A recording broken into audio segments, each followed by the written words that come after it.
പാലാരിക്കുന്നം റൂട്ടിൽ പള്ളിക്കുന്നിൽ അമ്മയും മകളും പുഴയിൽ ചാടി ആത്മഹത്യ ചെയ്തു. പാലാ മൂത്തോലി സ്വദേശിനി അഡ്വക്കേറ്റ് ജിസ്മോളും 2-5 വയസ്സുള്ള പെൺമക്കളുമാണ് മരിച്ചത്. പുഴയിൽ ചാടിയവരെ നാട്ടുകാർ കരക്കെത്തിച്ച് കോട്ടയത്തെ ഒരു സ്വകാര്യ ആശുപത്രിയിൽ മാറ്റിയിരുന്നുവെങ്കിലും ആരോഗ്യനില ഗുരുതരമായിരുന്നതിനാൽ ഇവർ മരിക്കുകയായിരുന്നു. ജിസ്മോൾ മൂത്തോലി പഞ്ചായത്തിലെ മുൻ പ്രസിഡന്റ് കൂടിയാണ്. നിലവിൽ അഭിഭാഷകയായി ജോലി ചെയ്തു വരികയാണ് ജിസ്മോൾ. പുതിയ CPM കണ്ണൂർ ജില്ലാ സെക്രട്ടറിയായി മുൻ MPയും മുഖ്യമന്ത്രിയുടെ പ്രൈവറ്റ് സെക്രട്ടറിയുമായ KK രാഗേഷിനെ നിയോഗിച്ചു.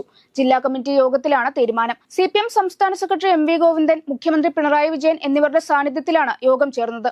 ഇതോടെ മുഖ്യമന്ത്രിയുടെ ഓഫീസിലെ ചുമതലയിൽ നിന്ന് രാഗേഷ് മാറും. വഖഫ് നിയമം മുസ്ലിമുകൾക്കെതിരെയല്ലെന്നും ഭൂമിയുടെ അവകാശം നിഷേധിക്കപ്പെട്ടവർക്കായാണ് ഭേദഗതിയെന്നും കേന്ദ്രമന്ത്രി കിരൺ റിജിജു.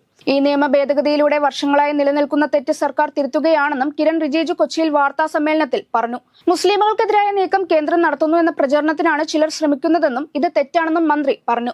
മുനമ്പത്തുണ്ടായ സംഭവം ഇനി രാജ്യത്തെവിടെയും ആവർത്തിക്കില്ലെന്നും കിരൺ റിജിജു പറഞ്ഞു. എറണാകുളം നേര്യമംഗലം മണിയാമ്പാറയിൽ KSRTC ബസ് താഴ്ചയിലേക്ക് മറിഞ്ഞുണ്ടായ അപകടത്തിൽ പെൺകുട്ടിക്ക് ദാരുണാന്ത്യം. ബസിനിടയിൽ കുടുങ്ങിയ പെൺകുട്ടിയെ ആശുപത്രിയിൽ എത്തിച്ചുവെങ്കിലും രക്ഷിക്കാനായില്ല. ഇടുക്കി കീരിത്തോട് സ്വദേശിനി അനീറ്റ ബെന്നി എന്ന 14-കാരിയാണ് മരിച്ചത്. അപകടത്തിൽ 15ഓളം പേർക്ക് പരിക്കേറ്റിട്ടുണ്ട്. ഇവരിൽ ഒരാളുടെ പരിക്ക് ഗുരുതരമാണെന്നാണ് വിവരം. KSRTC ബസ്സിലെ ഡ്രൈവർക്കും കണ്ടക്ടർക്കുമടക്കം പരിക്കേറ്റു. പരിക്കേറ്റ മറ്റുള്ളവരുടെ ആരോഗ്യനില ഗുരുതരമല്ല. ഇന്ന് രാവിലെയോടെയാണ് കട്ടപ്പനയിൽ നിന്ന് എറണാകുളത്തേക്ക് വരികയായിരുന്ന KSRTC ലിമിറ്റഡ് സ്റ്റോപ്പ് ബസ് അപകടത്തിൽപ്പെട്ടത്. മുതലപ്പുഴ അഴിമുഖം മണൽക്കേറി അടഞ്ഞ വിഷയത്തിൽ ഹൈക്കോടതിയെ സമീപിക്കാനൊരുങ്ങി മത്സ്യത്തൊഴിലാളികളുടെ സംയുക്ത സമരസമിതി.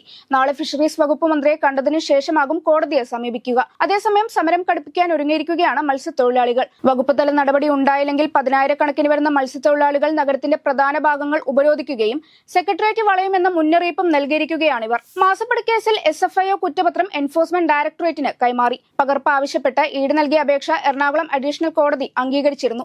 റിപ്പോർട്ട് പരിശോധിച്ച ശേഷം തുടർ നടപടിയിലേക്ക് പോകാനാണ് നീക്കം.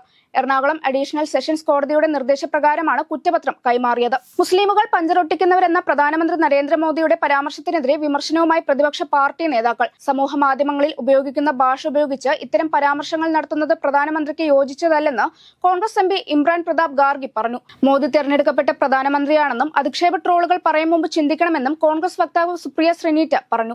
വ്യവസായിയും വയനാട് MP പ്രിയങ്ക ഗാന്ധിയുടെ ഭർത്താവുമായ റോബർട്ട് വദ്ര ഹരിയാനയിലെ ഭൂമി ഇടപാട് കേസിൽ EDക്ക് മുമ്പിൽ ഹാജരായതായി റിപ്പോർട്ട്.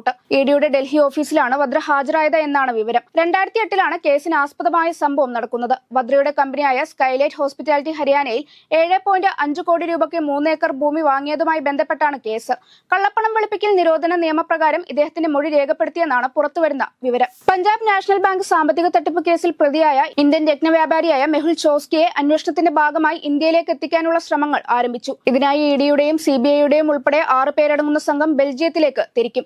കേസന്വേഷണത്തിന്റെ ഭാഗമായി തട്ടിപ്പുമായി ബന്ധപ്പെട്ട രേഖകൾ അന്വേഷണ സംഘം ശേഖരിച്ചിട്ടുണ്ട്. ഇന്ത്യൻ ക്രിക്കറ്റ് ടീമിന്റെ ബംഗ്ലാദേശ് പര്യടനം പ്രഖ്യാപിച്ചു.